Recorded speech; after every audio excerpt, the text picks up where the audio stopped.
नवा लाहौर पुलिस की जंग फैसलाबाद रोड पर बड़ी कार्रवाई के दौरान मुर्दा जानवरों का गोश्त सप्लाई करने वाले 3 मुलजमान रंगे हाथों गिरफ्तार कर लिए। गिरफ्तार मुलजमान से 10 मन से जायद मुर्दा जानवरों का गोश्त बरामद किया गया। SHO नदीम जट ने सिटी न्यूज को बताया, ये गोश्त झंग से पेशावर सप्लाई किया जा रहा था कि मुखबर की इतला पर नाकाबंदी करके कार को रोका तो इससे भारी मकदार में मुजरे सहित गोश्त बरामद कर लिया गया। मुलजमान सजादुल्लाह, मोहम्मद अली और नूरुल्लाह जो के वाहद कड़ी 4 सदा पेशावर के रहायशी बताए जाते हैं, जो कि झंग से मुर्दा जानवरों का गोश्त पेशावर के होटलों में सप्लाई करते हैं। पुलिस ने बरामद किया गया गोश्त तलब करके मुलजमान के खिलाफ मुकदमा दर्ज कर लिया। शहरियों का नवा लाहौर पुलिस को खराज तहसीन पेश किया। कैमरामैन राणा नजाकत के साथ इसरार हुसैन शाह, सिटी न्यूज, नवा लाहौर।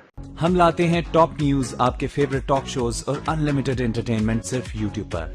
अगर आपने अभी तक हमारा चैनल सब्सक्राइब नहीं किया तो अभी सब्सक्राइब करें और बेल आइकॉन को क्लिक करके हमारी लेटेस्ट वीडियोस के बारे में अपडेट जानें।